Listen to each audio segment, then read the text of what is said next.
All right, so I'm seeing a couple of people are trickling in. I'm sure that some more will come over the next few minutes.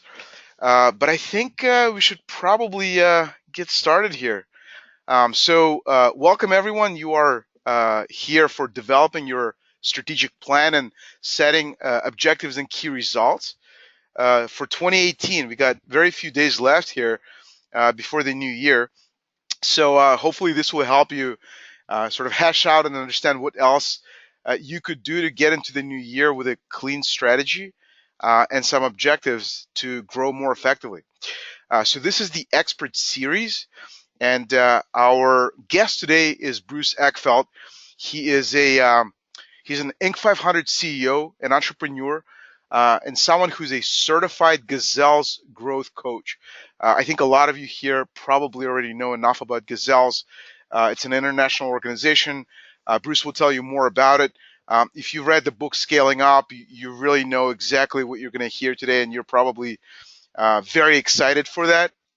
Gazelles is an awesome organization, and Gazelles coaches are just absolutely fantastic at helping companies take out all the blockers and just be a rocket ship and grow through great strategy, execution, etc. Bruce will tell you more about that, and we'll start off on the strategy side of things. And then I am Zorian Rotenberg. I run Atiim. We're all about taking your strategy, translating it into goals, and setting up your objectives and key results. So with no further ado, Bruce, welcome. Hey, Zorian. Amazing introduction. I really appreciate that. I'm excited to be here today. And yeah, we'll see if we can kind of help people squeeze a little bit more value out of 2017 before they hit 2018. So yeah, let's do this. Let's do it. I really wanted to talk about how to take this whole concept of strategy and really kind of tie it back to how do we implement it? How do we execute it? So that's the focus today. As Zorian mentioned, I'm a Gazelles coach, so we're going to be using the Gazelles framework to kind of help frame the discussion and how we kind of answer some of those key questions to get to that. A couple of things that I want to focus on. First, just give you some practical tools for developing strategies. We're going to talk about what is strategy, what are the things we actually think about and make decisions around in terms of strategy. But then we want to take those and actually talk about the process. So a lot of what I do is help companies through the process of thinking about strategy, deciding on strategy, and turning that into actionable, implementable tasks and goals. What we're going to focus on here is objectives and key results into their day-to-day. And then lastly, just give you a couple sort of tips, tricks, how to make the process faster and easier. We don't have much time left in 2017. I'm going to give you a little bit of not an express, but at least the core version of if you only have a little bit of time and you really want to just do the core pieces, we're going to talk about that. And actually, I'm going to have a one-pager at the end of my section here, which you can get, which is kind of the distilled down version of a one-page plan, an annual plan. It doesn't get into all the kind of complexities that we typically do in the Gazelles framework, but it gives you the sort of the pieces that are really most important on the annual level. We're going to talk about what I'd recommend you do in terms of setting up your 2018 for success. So that's what I'm going to focus on.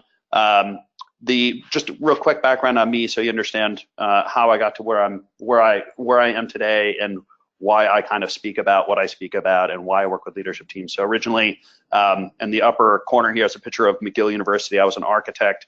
I spent a couple of years in the profession, got recruited to New York to work with software.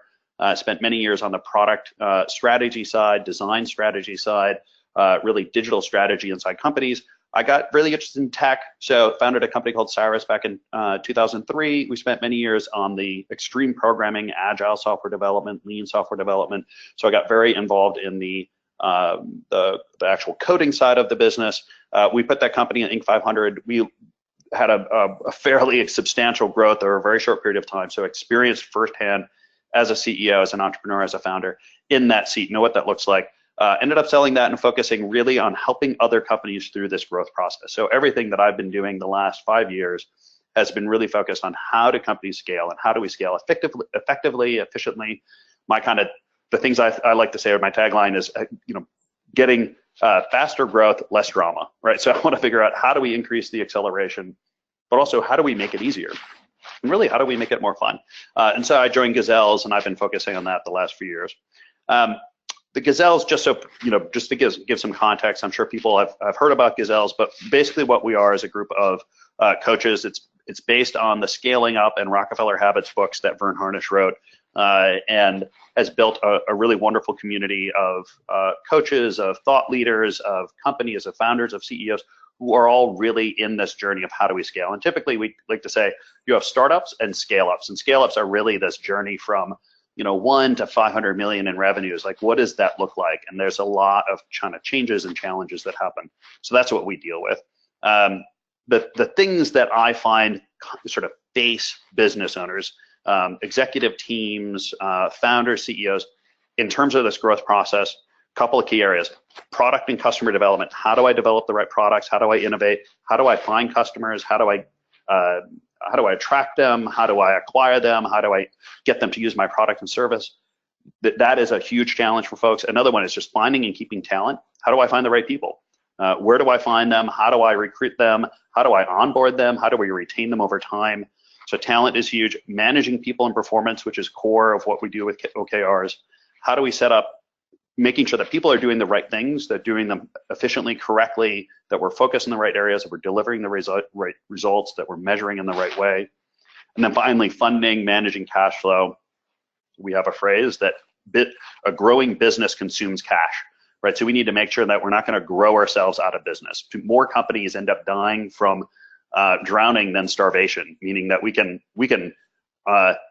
create situations where the cash demands of growth outstrip our resources, and that can get us into a lot of trouble. So we want to make sure that we have appropriate funding, that we're managing our cash flow as we go.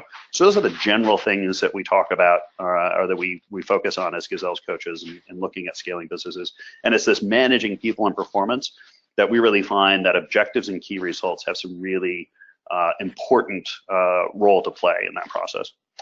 So what I find is, and a lot of times when we look at scaling businesses, what we see is there's we're moving between two stable, well-balanced positions of a business. And this could be at 10 million, and then again at 50 million, it could be at 50 million and 100 million. What we find is there's different levels of the company that things work well, that things are really optimized and efficient. It has to do with the balance between people and customers and processes.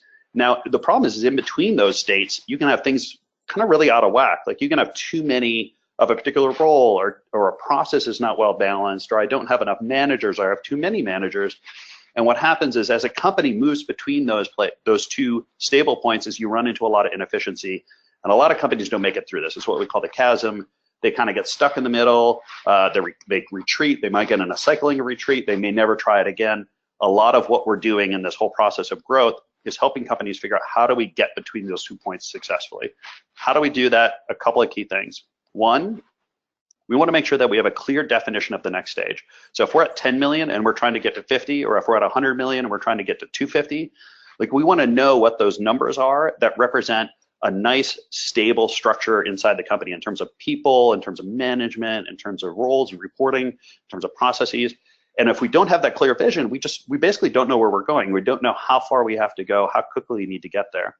The second thing we want to do is reduce the time in that unprofitable zone, or that inefficient zone. So that's really about, how do we accelerate that growth process? And a lot of companies end up taking too long. And if you spend too much time in that unprofitable zone, you're going to chew up too much resource. We want to make sure that we have a sufficient war chest. So we want to make sure that we have funds available to get through that. I call it swimming the underwater cavern. Like, I want to get through that. I want to make sure I have enough oxygen. If I don't have enough oxygen to get the other side, I'm not going to get through it. I'm going to have to back up. Or worse, I'm going to get stuck in the middle. And then finally, we want to look at what other alternative creative paths we might have. So are there other ways to get there? Is there a B prime that we can go to before we make the big move? So those are some things we're doing about getting through that growth process that I think are really important. So we get to this question of strategy.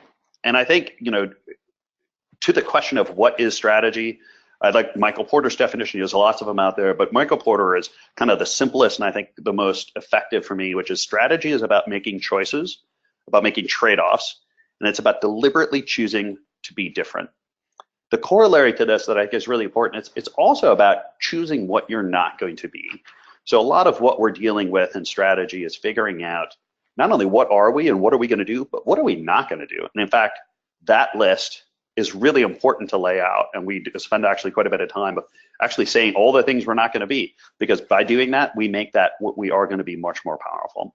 And with limited resources, limited time, limited energy, a company really needs to make those decisions to have an effective strategy and to be able to execute on it well. So if we go into then, well, strategy, there's multiple levels, right? We talk about everything from the purpose of a company, which is the thing that they are going to try to do forever, they're going to pursue on a forever basis. They're never really going to be done with it. That's the highest level. And then we move to distant future, which is my vision. We talk about 3-year plan. We call those thrusts, and annual plan, which I call them initiatives. Gazelles calls them initiatives. They're really kind of high level objectives. And then we talk about quarterly plan, which is where we bring in the priorities and objectives, key results, OKRs at that level. And then monthly, we're looking at the key results. What are we delivering on a monthly basis? So those are really important. I wanted to take a second, talk about purpose, because this is one that I think trips people up a lot. Purpose is really that highest level thing that I can never really achieve. I'm always pursuing. So some good examples that I have, 3M as a great one, to solve unsolved problems innovatively, right? So they're about innovation. They're always looking for unsolved problems. How can we apply innovation? Disney, to make people happy, right? These are big picture things. But what they do is they really kind of clarify, like, why are we here? What is the purpose of the company? And they help then drive all these other things. And all of this, and this is as you get into OKRs, one of the power in them is their ability to kind of cascade and align everything in the company. So everything I'm doing on a day-to-day basis ultimately is connected to this forever purpose. And that's one of the things we want to keep in mind when we're talking about strategy. But the one thing I really wanted to emphasize here too was this whole idea of rhythm. The strategy, we say the plan is worthless, planning is everything, right? This kind of same holds for strategy. It's really the process that is important in strategy, not the end result, because it's the discussion for how we get there. So we have a couple of rhythms that we try to bring in as Gazelles coaches. I focus on annual strategic planning, where we're looking at core framework, which is big picture mission and vision, the 3-year plan, annual OKRs. Then on a quarterly basis, we're looking at what do we need to do, what have we learned that we need to update on the strategic plan, how are we going to improve our focus, our quarterly OKRs, and then what are we doing on a monthly basis to show progress to the extent that we need to course correction, if there are obstacles in the way that we need to overcome. But these are really kind of core leadership team planning meetings, rhythms that we put in place, annual, quarterly, monthly. These are the core ones. So if you're looking at how you're setting up next year, I would take your calendar and really think about, when am I setting these things up and how do I make these a consistent repeating rhythm? For those that are familiar with Gazelles, there's sort of the core tool that we use is something called the Onepage plan. And it really lays out, the key pieces of a company's strategy on a single sheet. It's really kind of 2 sheets, but we'll open it up so it's 11 by 17 to make a 1-page thing that I can basically keep in front of me as I work on a day-to-day basis, as I meet with my team, to remind me of what decisions I have made. Now, the way the plan is laid out is the things to the left side of the plan are what we call strategy. The things to the right here are defined by the blue. So it's one column on the other page. Is execution. That's how we kind of stitch this together. Now, there is a little bit of fluidity between these things, but essentially strategy is kind of the longer term. What are the moves we're going to make? How do we achieve our purpose? And the execution is, what am I doing on a day-to-day basis? And that's where we're kind of tying these things together. So in the plan and in my one page that I have in my section here, which you'll have an opportunity to download, really is, think of it as a crossword. Like, we're going to start in various places, we're going to get some traction, then we're going to move through to figure out how to answer and fill in other sections. It's kind of a living, breathing document. Don't get too hung up on trying to get it all done at once, or even think about it as done. I continually iterate it as I get new information, as I make other moves, I make new decisions. That is going to ripple. So think of it like a crossword puzzle. It's an important concept that people get very hung up on trying to get it all done very quickly and then think that they're done completely. Don't get caught into that trap. So the other key piece that I like to focus on is making sure that we're stretching. Everyone has a comfort zone. This is the things that they do. They know they can do them well. They're very comfortable to do them. You have panic zone, which is the things that I have no clue what to do. If you tell me to do it, I'm kind of frozen because I don't know what my next step is going to be. we want to find this learning zone. We want to find, it's outside your comfort zone, but it's not your panic zone. When we set our objectives and we set our key results, we should be pushing ourselves a little bit. So the heuristic that I like to use is we should be about 70 to 80% confident in the goals that we set, right? If a team tells me, if we look at a quarterly plan and I look at their OKRs and I ask them, look, how confident are you going to get done? They're like, yeah, we can get this done, no problem. I'm like, we probably are not stretching enough. We want to have a little bit of, it's a little scary. Like I may not get all this done, and that's okay because I want to make sure that there's no gas in the tank at the end of this. I want to make sure we're doing everything we possibly can. Now, if we're getting less than 70%, it's kind of frustrating. I find that we're probably spending too much time on strategy. We could have spent more time on delivering, or we're not spending enough time executing on the things some of the other OKRs. So I like this kind of 70 to 80%, sort of the Goldilocks time frame, the Goldilocks level for confidence. So I've got a couple of recommendations. So that's kind of what strategy is. I want to talk about how you actually build your strategy. What do you actually do?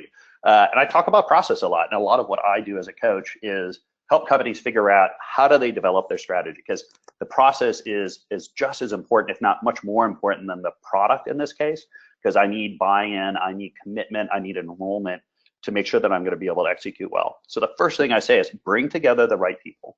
Make sure the right people are involved. So we want to make sure that we've got input versus the development team. So who do we involve in the process for actually getting input into the strategic process? Who do we collect information from? Who do we need to get insight from? And then versus the team that's actually going to develop the strategy itself. I like to really think through that. Who do I have in which camp and why?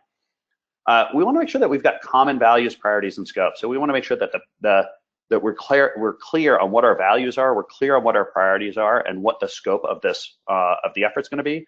And I want to make sure that I've got diversity of experiences and points of view. So, and this is always a challenge. I think that sometimes people end up setting their kind of culture and their values around, well, I want to be with people I like, or I want to be with people that think like me.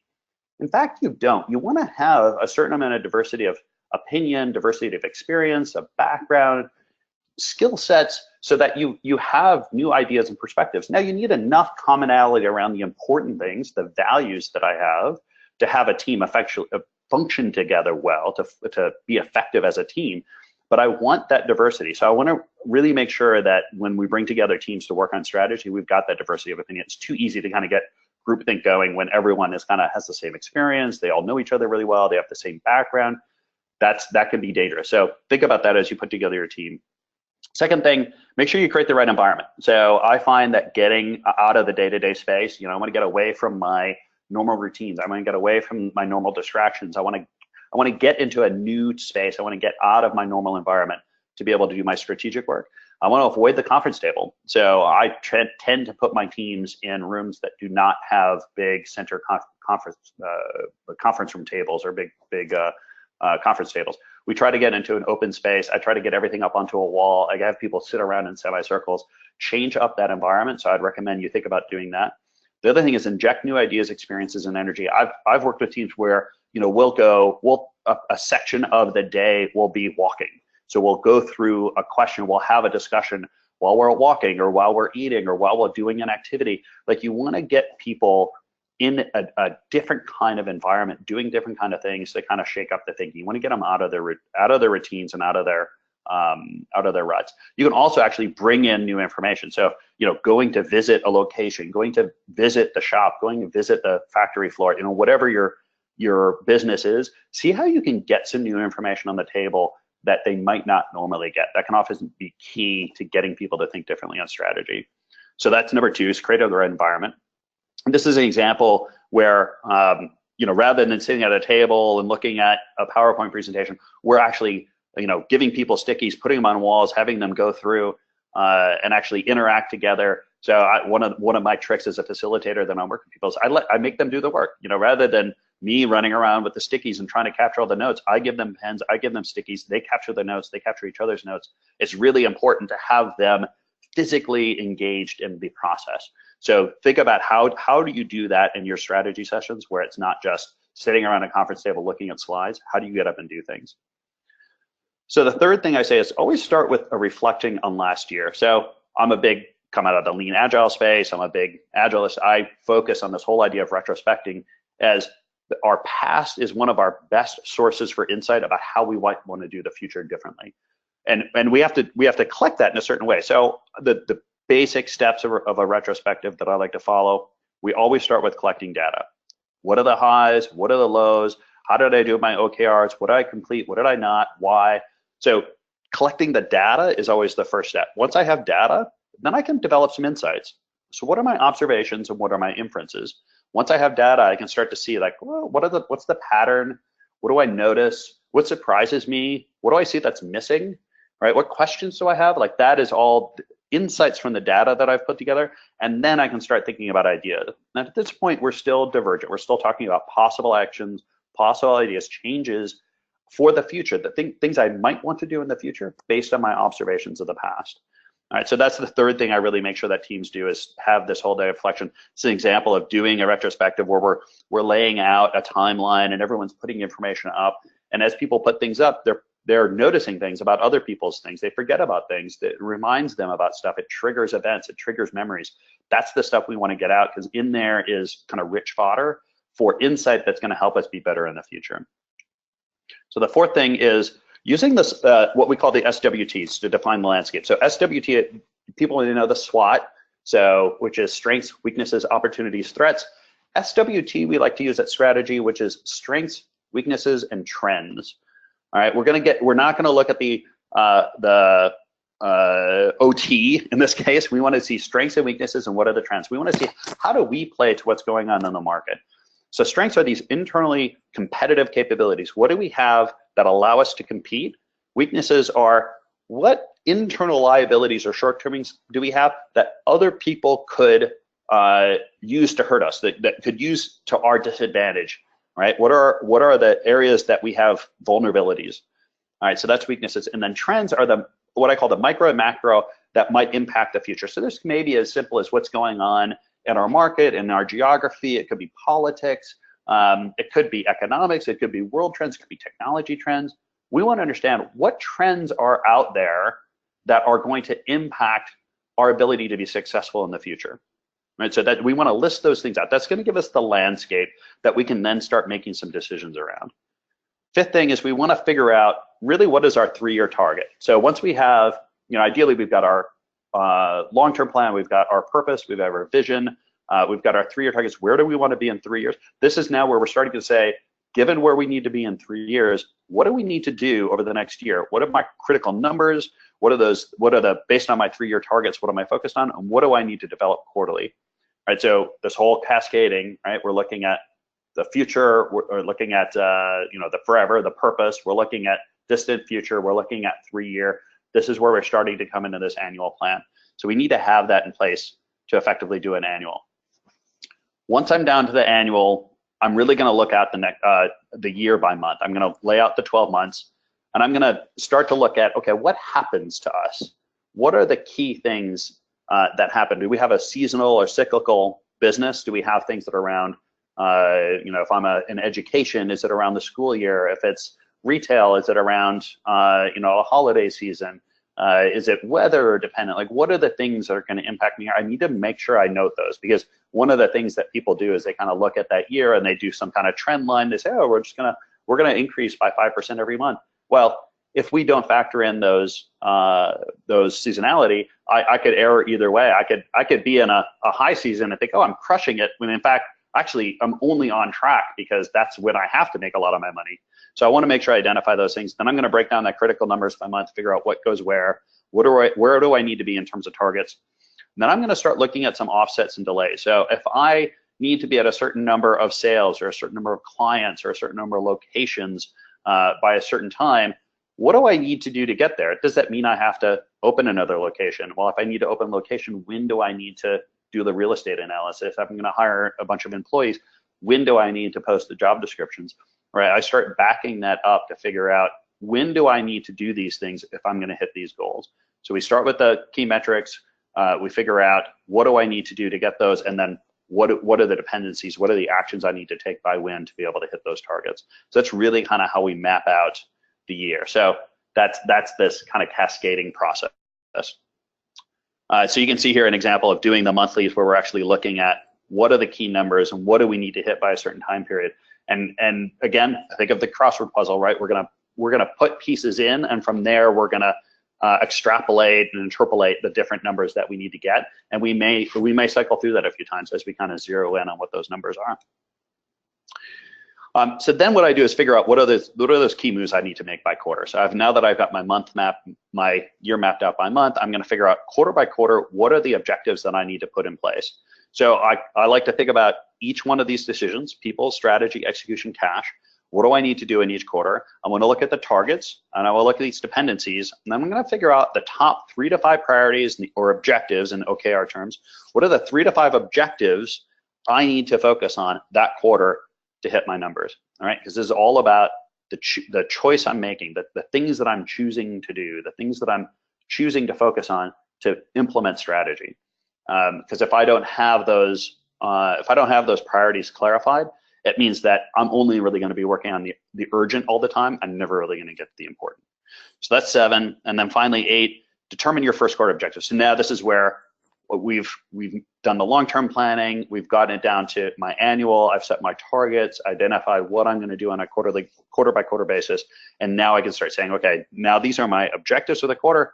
What are the key results I need to deliver, right? And I think through people, process, and finance, in order to deliver on this objective, what are the key results I need to have from a people, process, finance point of view? And I need to think through all the departments and all the teams. So how is this going to impact the various parts of my business so that these things sync up and work together? So that kind of lays out this process for how do I move from kind of the highest level thinking down to the strategy. As I said, this is an example of doing that last part where we're starting, now that we've got the annual plan figured out and we're starting to dig into the quarterly, we're starting to identify those things and work together as a team, thinking through the departments. So just kind of summary, again, when I sit down with the team and we're going to start working on the strategy, here are the steps. We bring together the right people, created the right environment, reflecting on the year, using the SWT, keying off our 3-year targets. We map it out by month, and then we decide on our key moves by quarter. Once we have those figured out, we figure out what our first quarter objectives are going to be. And that gets us kind of then into the how do we execute on a 90-day plan process, which for me is more of the execution side of this than the strategy side of this. But this is how we do the annual plan, annual strategy. So the work that I do kind of falls into a couple of camps. So I work in the Gazelles scaling up framework. Is about when you reach about 25 people to over about 250. We're looking at Gazelle scaling up. I run a mastermind group for earlier stage companies, which is really the founder, CEO, and maybe a +1, where we're helping them through this growth process. I do a lot of leadership management coaching. I have a management program that I've developed specifically for early stage, high growth companies, really about how to bring in management skills, how to manage yourself, your people, your projects, your teams. And then I do a lot of work with companies on basically helping them develop and implement their OKR. So how to actually set up this framework, both kind of the practical side, so using tools like Atiim in terms of how do we manage them, but actually coming up with them. Like, what is that process? What does that conversation look like? How do we prioritize? How do we decide?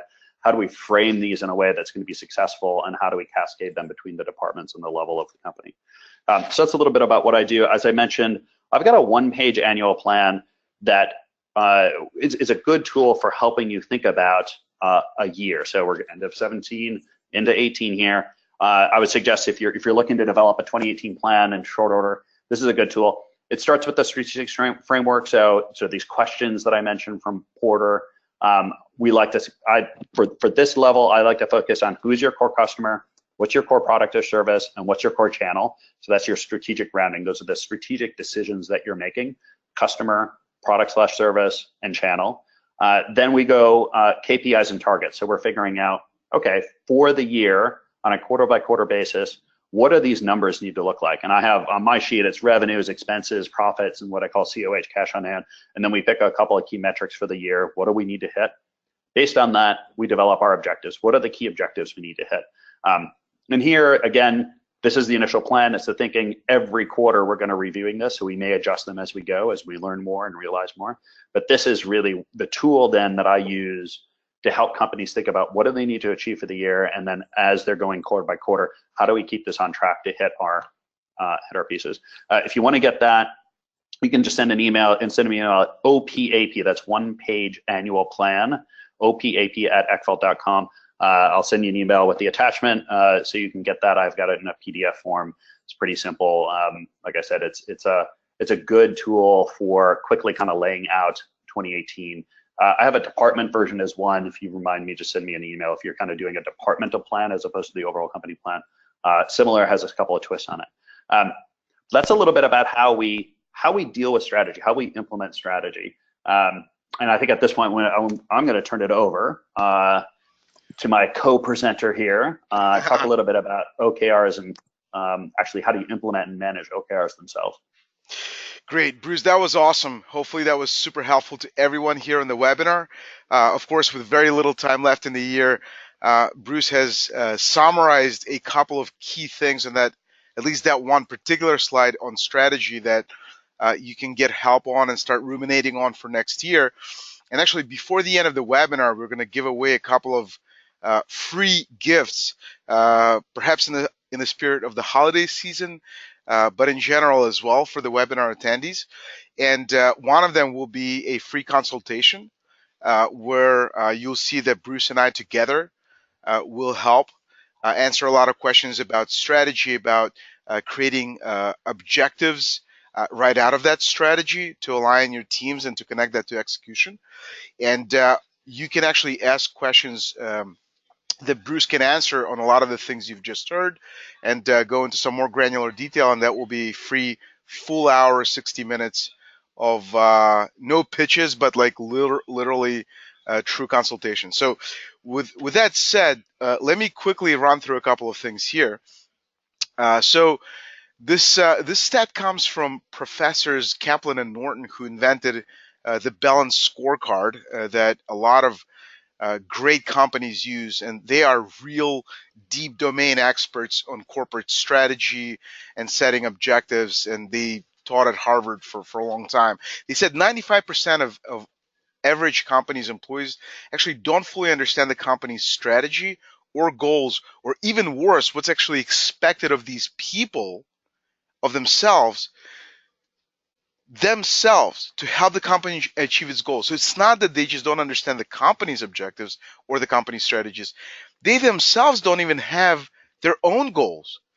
What the heck, right? I mean, it's like you would think that a lot of employees of the company actually understand their own objectives, perhaps don't quite understand the company's strategy, but most of them don't even understand their own objectives. So with that, you have to have a question of how the heck do you have alignment in your company, and how do you make sure people are executing the things that actually are important and matter to the company at the top level. And let me talk about OKRs and how they help solve that problem, whereas 95% of your employees on average don't really understand strategy or goals or their own goals.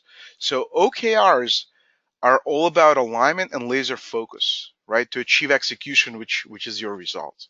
They align everyone at your company and focus the collective effort on what truly matters so that your company can achieve its top corporate objectives, top OKRs, right? So what I really mean is there are OKRs at the top corporate level that are owned by the CEO, the executive team, the board. Then there are departmental or group level objectives that the senior vice presidents or all the executives own on behalf of their departments or business units. Then there are team managers that have OKRs on behalf of their teams, and individuals can have OKRs themselves as well. So everyone is truly aligned. OKRs are different. Objectives and key results are different from what you've seen before when people just say goals or objectives. Or the system that has worked extremely well for a long time was Peter Drucker's MBOs, management by objectives. The difference is that historically MBOs, that system and Peter Drucker did not stress the fact that you have to make them completely transparent to everyone. Primarily MBOs were used by a manager kind of top down, handing out an MBO or 2 or 3 MBOs to everyone on their team, whether that manager is a senior executive running, the full marketing department that's 200 people, global marketing team, or a team lead that has just 7 people on the team or whatnot. The manager hands out an MBO, says you're going to do this and that's it. But it's not transparent to everyone else. By the way, that transparency, there are a lot of statistics saying that over 90% of people self-admit that if their objectives were transparent to everyone, they're far more likely to work really hard to achieve that goal, right? It's that simple managerial effectiveness and psychology. The other thing that's different about OKRs, they're all about regular check-ins. Most of the old school goal processes were about set it and forget it, but they simply called set it and forget it differently. They called it annual. If you just have an annual goal, you know, you don't have to wait until the 12th month. Basically, like in the second or third month, people forget about it, right? Because they're not even paying attention to it until December. That's a problem. But OKRs, there are annual OKRs that are broken down and cascaded into quarterly OKRs. And then you are supposed to check in for just 3 to 5 minutes on, one, two, or three, or up to five of your objectives and key results for like just a few minutes per week. That means you take a quarter divided by 12 weeks, and every week you spend a couple of minutes checking in. So it's top of mind, and you're aligned with your manager who knows exactly where you stand. So you can have an effective conversation around your progress or any bottlenecks or obstacles. So they're quarterly, not just annual, as I just said, and there's full alignment and cascading that you can create it throughout the organization. OKRs were made really popular by Google. Just about 4 years ago or so, Google had this video. It's like an hour and a half long, right? And you can actually go to our website, Atiim, Atiim.com. II stands for includes individuals in our company name. At the bottom, in a footnote, you'll see Google video with a transcription. So you can actually read it. It's an hour and a half long video. You can actually skim it through and read the transcription. But since that time, over 500,000 people have seen this video, which is incredible. It's hard enough to get 500,000 viewers when it's a consumer video or some funny short 3-minute video or song and dance or something, right? But these are all executives and managers. How do you get 500,000 of them globally to watch an hour and a half? It just means that it's a very popular topic and everybody's doing it. In fact, when I say everybody, I'm just going to throw all these logos at you. These are companies that are even either entirely throughout the company, or some managers or executives have embraced OKRs and are using them to succeed. And here are more logos. But Google made it really, really popular. And that's really what created this huge movement. Why is everyone using OKRs? First of all, transparency. I just said that was a big, big thing. It's really clear and accurate to communicate the company's top initiatives and priorities, which are simply objectives and then the measurable key results. The alignment and cross-functional alignment to eliminate silos. Really good stuff, right? You can align them up and down and also cross-functionally. Marketing aligned to sales, for example, in B2B organizations. You can actually do that through OKRs. Connect employees to what really matters. You improve continuous learning because part of OKRs is when they end. This is what makes OKRs quite different from just tasks, right, or activity. When the quarter ends, right, 12 weeks are over, you actually go back and score your progress and see, well, how did we do? So you get to think about it versus just task management systems. All you do there is you complete some task, you cross it off the list. You don't really have any process for retrospectives. With OKRs, you very much do.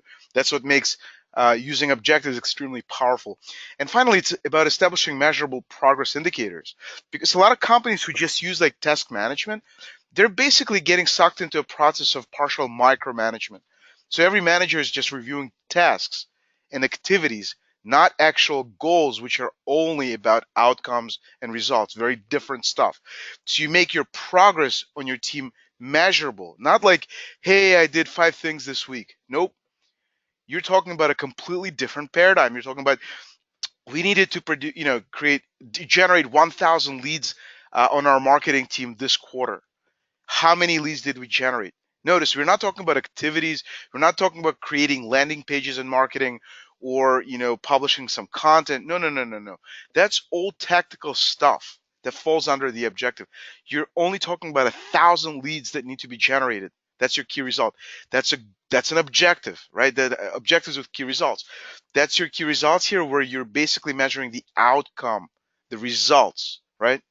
Very different. So, a couple of things I want to talk about: connecting strategy and breaking it down into OKRs. So in Peter Drucker's book, MBOs he wrote about MBOs. He's the dean of modern management. Thought leaders in management, effective management. And in his book, he had the story of three stonecutters. You've probably heard of it.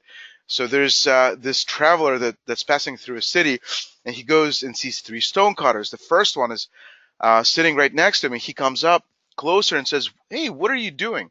And the guy looks at him and goes, "Hey, can't you see I'm just cutting stone?" Then he comes up to the second stonecutter and says, "Hey, and what are you doing?" And the guy looks up to him and says, "Hey, can't you see? I'm just making money, making a living." Then he comes up to a third stonecutter and says, "Hey, what are you doing?" And that gentleman looks up at him and says, "Hey, can't you see? I'm building a beautiful cathedral." What's the difference here?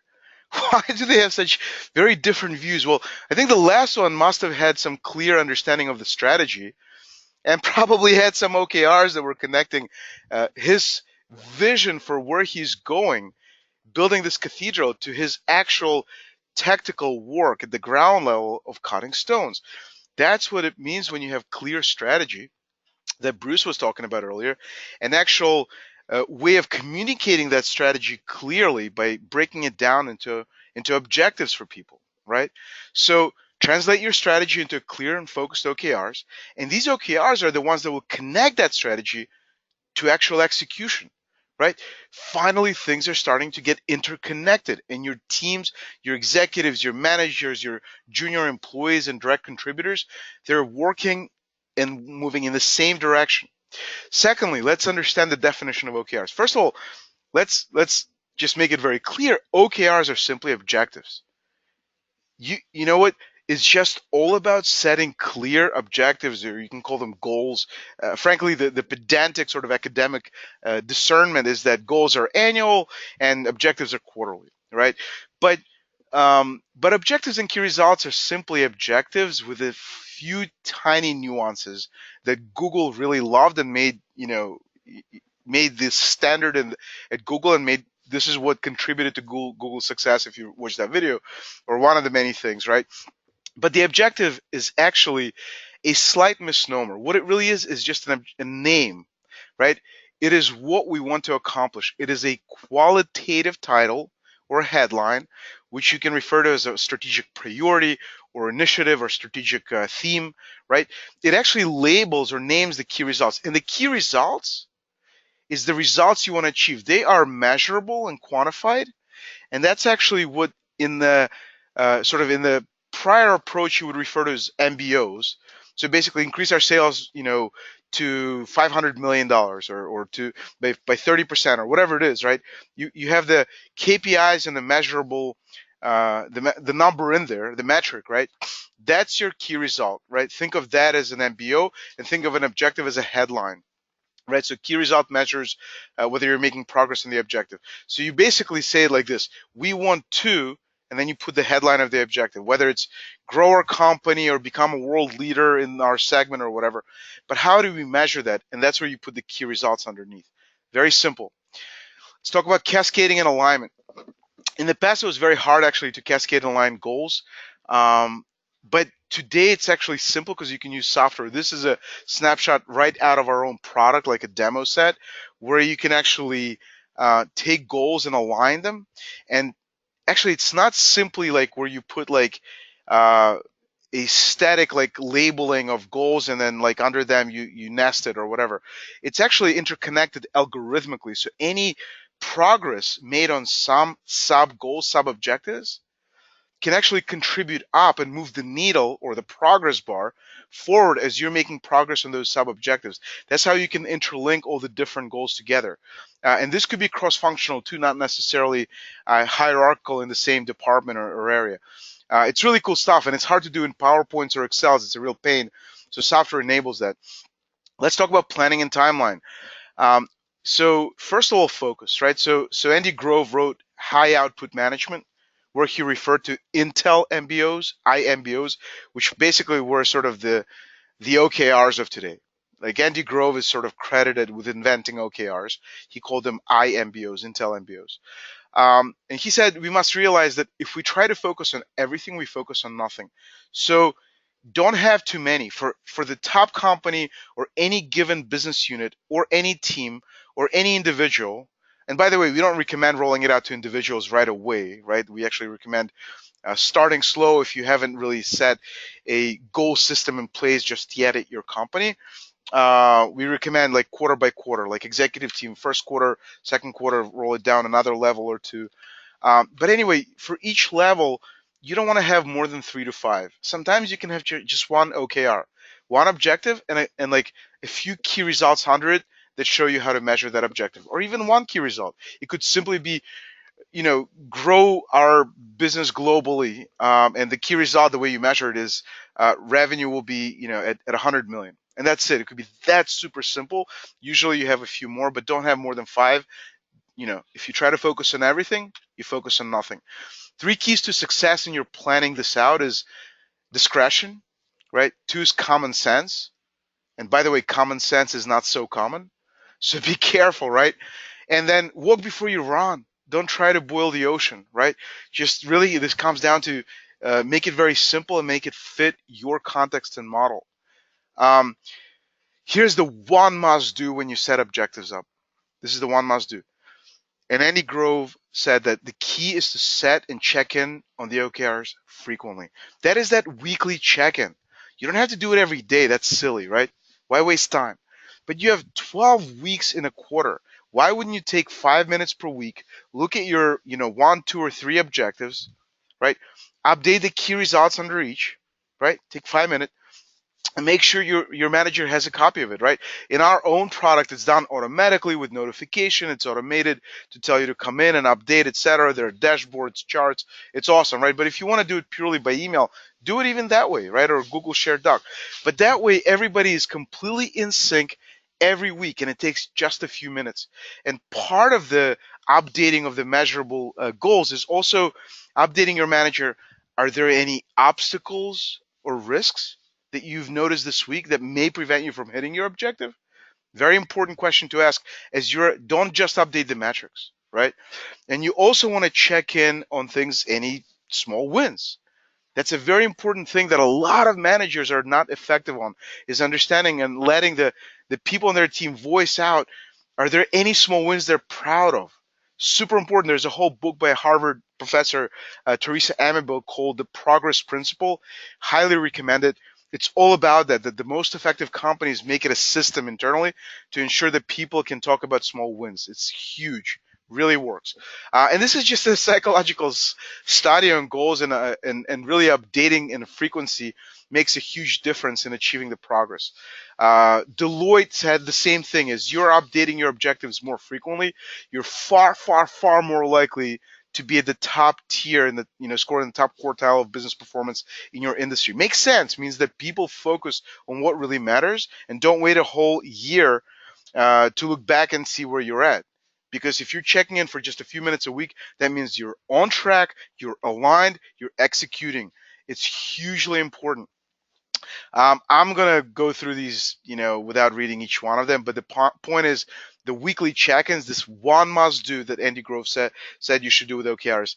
There's so many benefits. If you're not doing it, you're missing out completely, because you can actually figure out any obstacles early before they snowball out of proportion, right?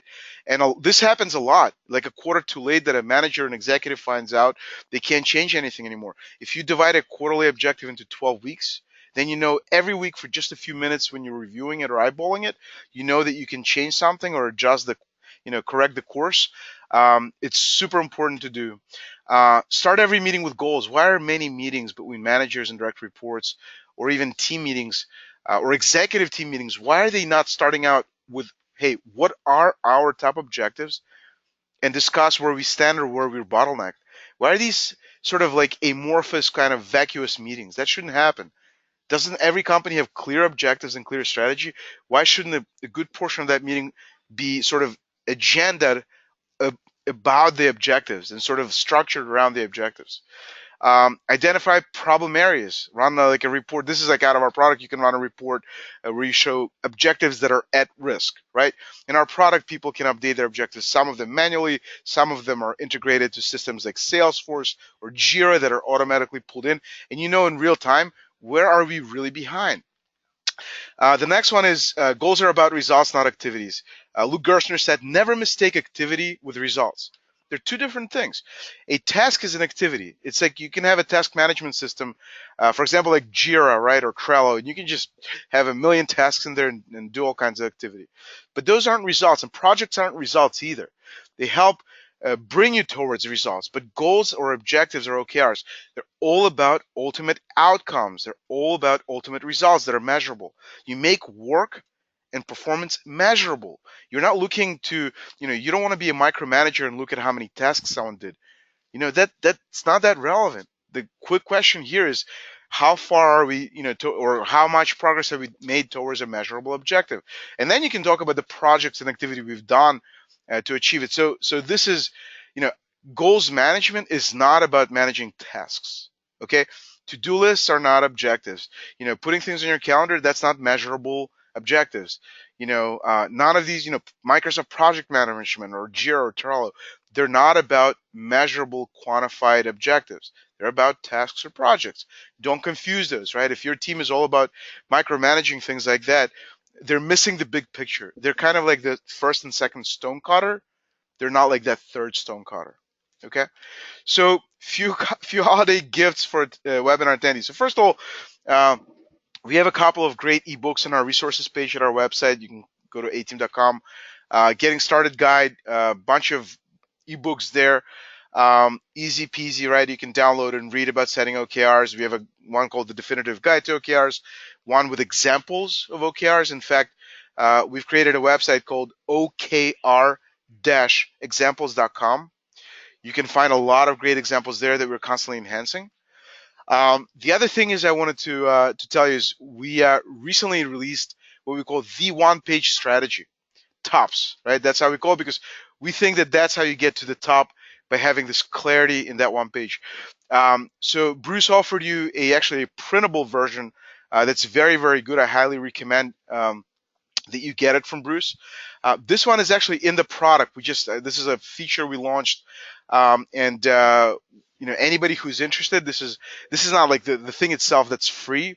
Bruce's one is free if you want to just use that for now, but this is part of our product that allows you to put all your strategy, core purpose, big hairy audacious goal or the 10-year vision, core values, and then you can have in our product an ability to give people feedback on their core values when they embody or exemplify those core values. Really cool, ties it all together and makes people realize if they're doing what's really important to you as an organization.